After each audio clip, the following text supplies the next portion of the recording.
It's Get Up Mornings, y'all. I'm Erica Campbell, and today we are talking about protecting the bag. And I have the pleasure of talking with my friend, Grammy Award-winning Lecrae today. How are you, sir? I'm good. I'm good. How you doing? I'm good. I'm glad that you're having this conversation. We talk about a lot of stuff. People talk about protecting the bag, but they don't talk about how to maintain the bag and all this kind of stuff. So in your first episode, congratulations, by the way, on your new podcast. How are things going? It's going great, man. It's a phenomenal series.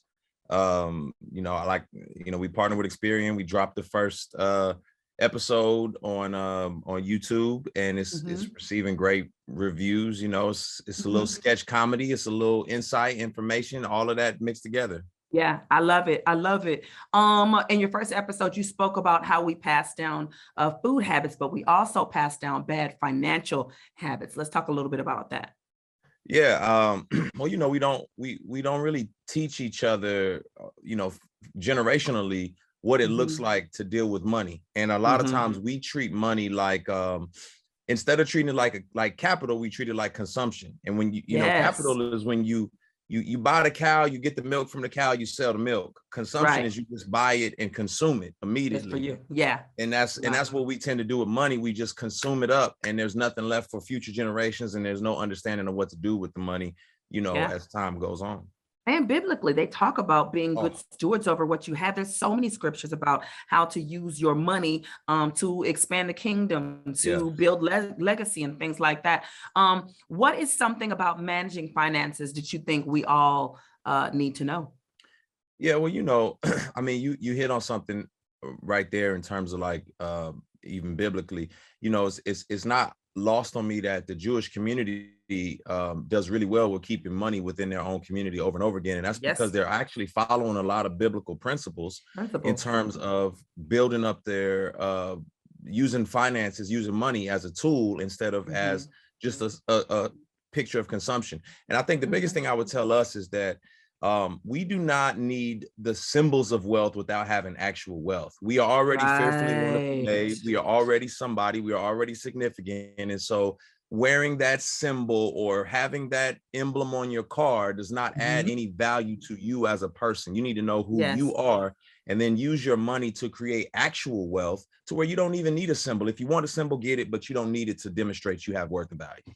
Because it's almost hypocritical to have all the designer on your clothes, and when it's time to bury you, we have to do a GoFundMe and we have to sell chicken dinners because you wore great things, but you didn't make sure that you were maintaining your ability to really have a good life. And even after you're gone, take care of the responsibilities that go along with it, Absolutely. Absolutely. So there needs to be more education on that as well, just for people to understand. Even what do you do when someone passes away? What do you do if someone ends up in a divorce or something along those lines? Things that we don't want to see happen, but that do happen. And what are the tools that we need to know in order to maintain, in order to have some fruitfulness moving forward? I love it. I love it. So do you get into the stock market and Bitcoins and NFTs and all that stuff?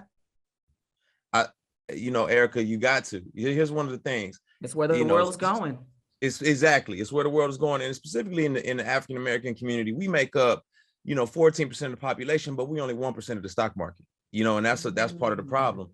We don't take advantage of real estate. And obviously there's been a lot of issues historically that have kept us from being able to participate in those things, but we can now. And so I think it's important to educate ourselves now and to get involved now so that the future generations can have some sense of what to do with, or have something to move forward with and have a legacy.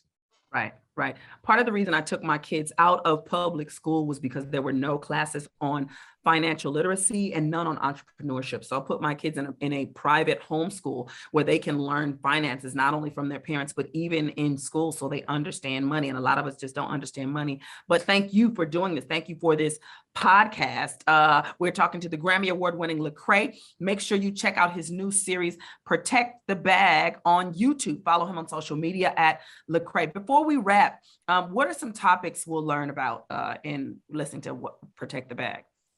We're gonna go through it all, but it's gonna be in a relevant way. You know, we're gonna talk about budgeting, we're gonna talk about spending, we're gonna talk about, you know, the first episode talks about the 50-30-20 rule. You know, 50% of your income going toward your needs and your financial you know, your bills and whatnot, 30% of it going towards some stuff that you may desire, you know, that you need to eat, groceries, whatever, and then 20% being savings and investing. So something just as simple as that, so you can know, like, all right, these are just some simple principles that we can apply on a regular basis. So make sure y'all tune in, check it out. We're just gonna continue. You know, God has blessed me to gain. I want to give back, you know, in more ways than one.